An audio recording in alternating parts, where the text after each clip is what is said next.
Welcome back. A recent report by the European Investment Bank, International Solar Alliance, and the African Union shows that Africa has the potential to produce 1 trillion euros worth of green hydrogen by 2035.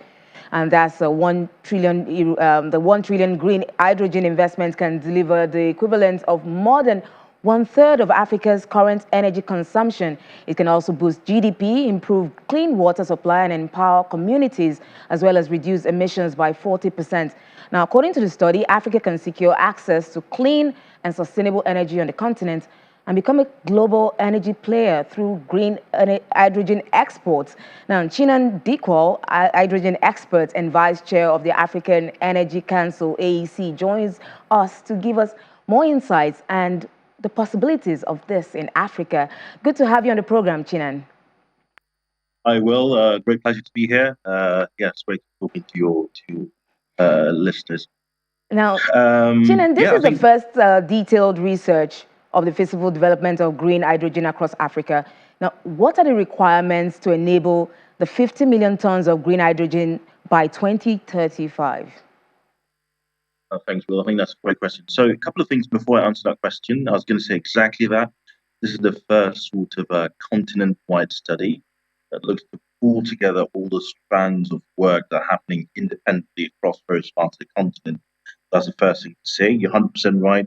It's commissioned by the African Union, so at the center of it, the coordinating body, but also, the International Solar Alliance and the European Investment Bank. So just to put that in context, it's a whole consortium of financiers, an organization of African bodies, but also, sort of developers, solid developers coming together.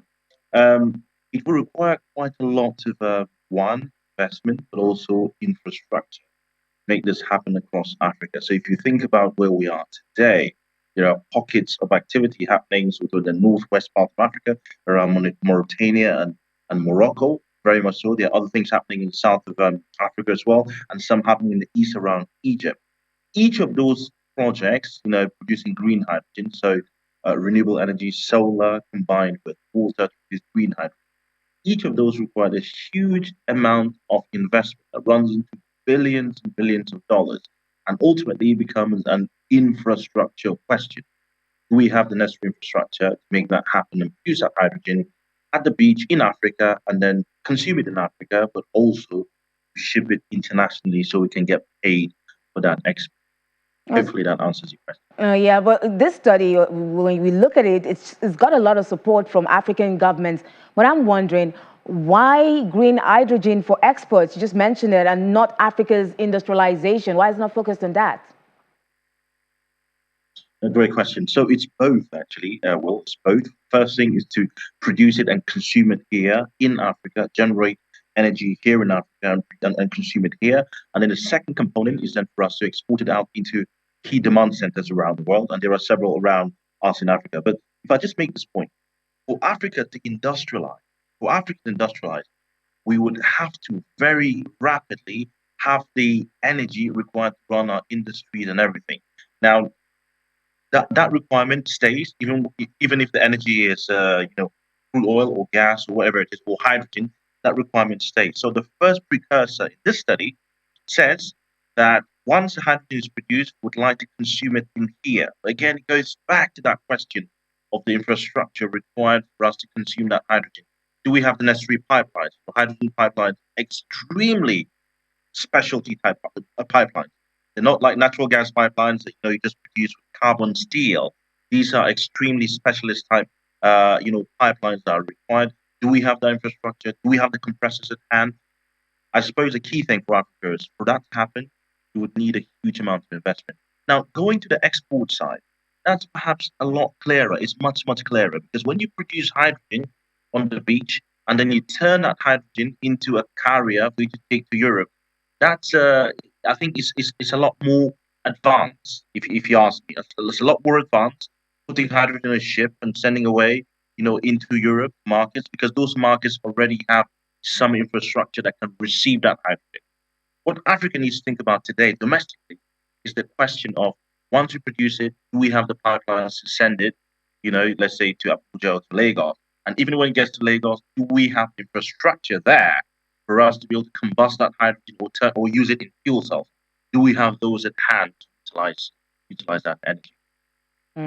Now, you mentioned some countries, and the study also shows that about 4 spots, African hubs, were selected for this. We have Mauritania, Morocco, Southern Africa, and Egypt, as you mentioned earlier.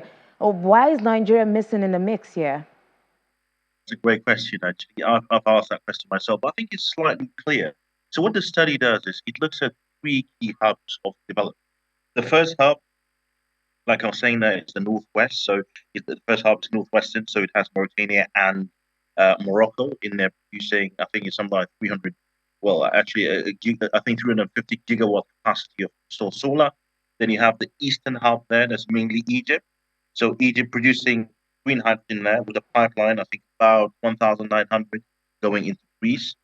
If I go back to the one on the northwest, that pipeline I think goes into Spain. Actually, they're looking at pipeline to Spain.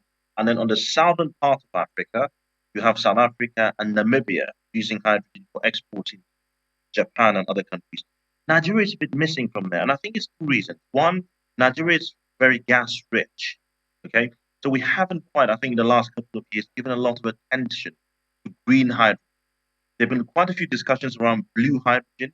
Okay, so let me just describe that. Green hydrogen is produced from solar energy or wind, renewable sources. Blue hydrogen is produced from natural gas, which Nigeria has an abundance of.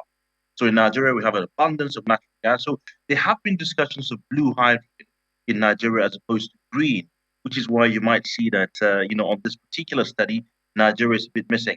The other thing, of course, again, is for you to produce green hydrogen, which is what this study is, you need a massive amount of land.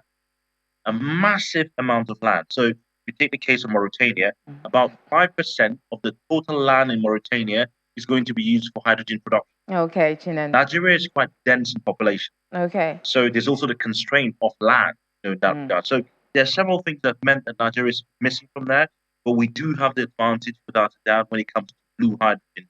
Nigeria can produce blue hydrogen much cheaper, perhaps even than green hydrogen. Oh, thank you so much, Chinnan Dikwal, Vice Chair, African Energy Council, AEC, for joining us today and sharing your perspectives. And probably have more conversation on this some other time. Pleasure. Thanks, Bob.